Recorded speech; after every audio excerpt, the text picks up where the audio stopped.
Hello YouTube, this is Eminent Hero again from the Team DC Saints here with episode 2 of Eminent Heroes Rant titled Yu-Gi-Oh! Net Deckers. Now, out of all the things about Yu-Gi-Oh! That I hate net deckers the most. Number one, this is reason being is because these are the people who can never make a deck of their own design and always say that their deck is good when they beat you with it. If a net decker beats you with a deck and they said that the deck is better than yours, it's not their deck. It's not for them to say it's good because they're only proving that the person that they copied that deck from is a good player, not the deck that they made themselves. If the net decker can make, if the person that net deck can make their own deck of their own design with their own strategy, and then they beat somebody with it, then they can say, then they can finally say that their deck is better than yours. Other than that, they have no reason to say that. I ain't gonna say they had no right because it's freedom of speech, but they have no reason to say that. For example, like I said, I'm from Salisbury, Maryland.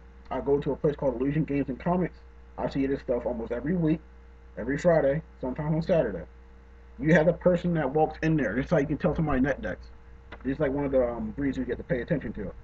Is when they walk in there and they say, I got this deck I'm going to make where I need three of this, two of those, one of those, three of those, that in my side deck, that in my extra deck. They can tell you what their deck looks like and plan every card by every amount that they need.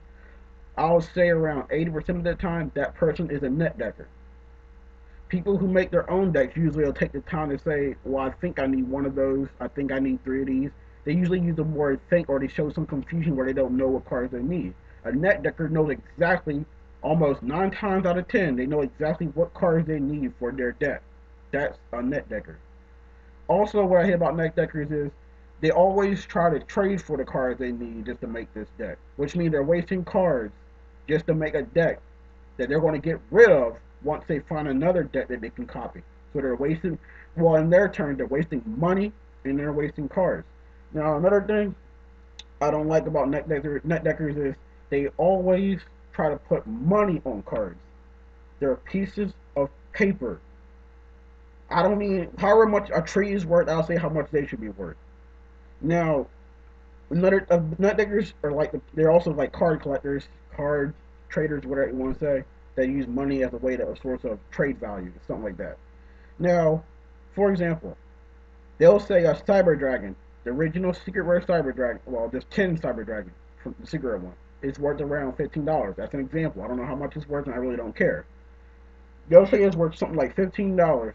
Then when you go to trade for it, like let's say you'll try to trade your Beast King Barbaros for it, they'll say no, that's not fair because Barbaros is worth like $5 and Cyber Dragon's worth 15. How do you know that for a fact? They're like, well, I saw it on eBay for 15. eBay is a bidding site. It's a site where anybody can place a bid on how much a card can be worth. Somebody can place a penny on Cyber Dragon for all they know, and so that means Cyber Dragon's worth a penny. No, you can go type in Cyber Dragon on Google Shops, and you'll see a Cyber Dragon worth 15, a Cyber Dragon worth 10, a Cyber Dragon worth 20, a Cyber Dragon worth 3, a Cyber Dragon worth 5. How do you know what Cyber Dragon's really worth? That's why I don't trade by price because you really don't know what card is worth how much. Now, if I were to trade by price, here's how I'll do it. I'll do it by average price. I'll see all the pricing I can see, add them all up, divide by how many I see, and get an average price on Cyber Dragon. So, for example, I see a Cyber Dragon worth 10, 10, 10, 10, 20, whatever that is, add it up, divide by that amount. I'll say, for example, around Cyber Dragon's probably worth around 15 to 20. That's a reasonable price. Go around seeing that Cyber Dragon's worth 20 to 15 or 30. No, no. And people who trade by pricing also tend to cheat people off that way. That happened to me many times. Now, another thing I don't like about net deckers is, like I stated in the previous video where I covered fakers and Yu-Gi-Oh jerks. Net deckers also have the tendency to, just like jerks, they always have to have a valuable binder, what they call their money binder, a binder where they don't really trade out of, and they also tend to, just like Yu-Gi-Oh jerks, they jump into your trades that you're trying to make to get what you need for a deck you thought of, not like what they do for a deck that they're going to copy. Now, for example, I'll be trying to get, for example, a Miracle Fusion. Somebody will jump in that trade and say, I'll trade you this for Miracle Fusion. I lost out on the trade. because this jerk just jumped in there and just stole my trade. Another thing I don't like about net deckers is they're called net deckers, but they necessarily don't always copy from the deck. They can copy from other people too. My deck's been copied before, believe it or not. I don't care what you think, but it has been done. I'll say at least four of my decks have been copied. Destiny and Dragoon, Neo's Beatdown. Uh, I haven't. I call it a Divine Neos deck, and then a deck that is a proxy deck of mine that has all the advanced hero features, the Great Tornado, the Shining, and so on. They've been copied. Now, another thing I don't like about your net deckers is that they tend to bug the hell out of everybody else that somehow has a card they don't have, and then they'll go to great lengths to try to achieve that card from you. Whether they'll be your friend, or they'll cheat you out of it, or they'll steal it from you. Either way, they'll try to find some way to get the card they desperately need for this deck they're trying to copy. Now, the people who are victims of these so-called net deckers, I feel bad for y'all for having to go through this almost every day whenever you go play Yu-Gi-Oh. Me, I deal with it at least once or twice every week on Friday, sometimes Saturday. I go through it every week.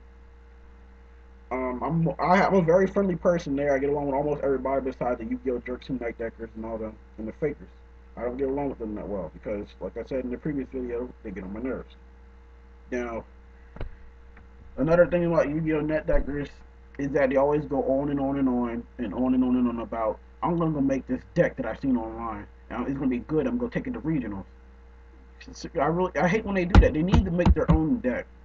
Yu-Gi-Oh is about having fun. I know you can have fun making your own deck, but when you go around saying that it's your deck and that your deck is better than somebody, no, it's not fun. That's just lying to yourself. You're just trying to make yourself feel better because of the talent that you don't have of making your own deck with your own idea. Basically, I think that net deckers are people who lack the intelligence to create anything that's um, special and significant to them, where that nobody else can do it. Like me, I made this plant hero deck, like I said in the other video, that was unique to me because I'm the only person that made it that way. Net deckers tend to always make a deck that always has to have this card in it, and it always have to have this card in it. When you go up to them and say, "How about you try this card in here?" They're like, "No, no, no, no. The deck doesn't call for that." Well, then because of the call for that doesn't mean you can't try it out. You can try it out just to see if you like it or not. Then because the deck you saw online does not use it doesn't mean you don't have to use it. I've seen a lot of net decks online. I can make better decks than that.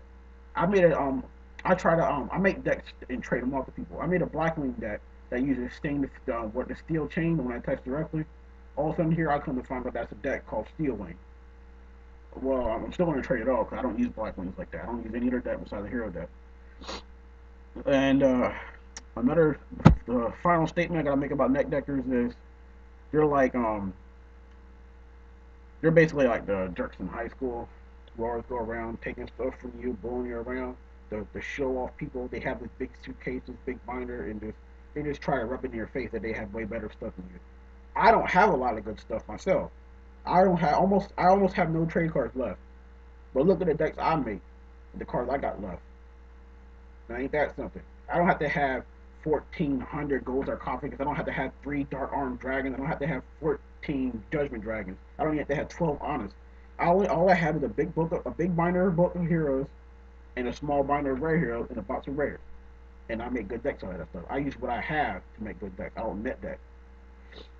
And another last thing I'll say before I end this video is that I went to a tournament in Delmar, in a place called Bargain Bills. I use an Evil Hero deck. Yeah, yes, I use an Evil Hero deck. I don't care if that's played out. I don't care if that's old school. It's a deck I like that I made myself. Guess what? I won.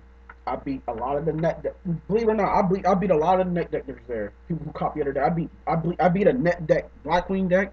I beat a net deck I think it was a fraud deck. I beat a net deck plant deck. I beat a net deck this is I don't even know what the hell that's called. Using Cyber Valley or something like that. I beat all of them with just basic. My traps weren't even that good. I just used stuff like 3 trap holes, 3 compulsories, and 2 bottomless, and 3 recklesses. And then I side out for this counter traps like 3 dark bribes, a solemn, and 3 malfunction. And that deck won. It was my Evil Hero deck is technically a thrown together deck of any good rock and any good fiend, and put in there with a hero. That's all it is. The deck has no thought in it. Besides the way it is now, the guy I played some while ago, the deck has no thought in it. If I can take a deck that took no thought almost and threw it together and won the tournament in Delmar. That shows that no, you don't have to net deck to win. It just takes strategy up in here. All right, YouTube. For all those out there who appreciate Yu-Gi-Oh! And try to have fun, peace to you. I appreciate you guys. I'm sorry for you. You get to deal with the stuff I have to deal with every week or two. Peace out to Derek, Adam, Josh, the other three members of the DC Saints. Shout out to Team Blitzkrieg. You're a cool dude, man. I appreciate your work. Keep on with the good decks. Night, guys. Take care of yourself.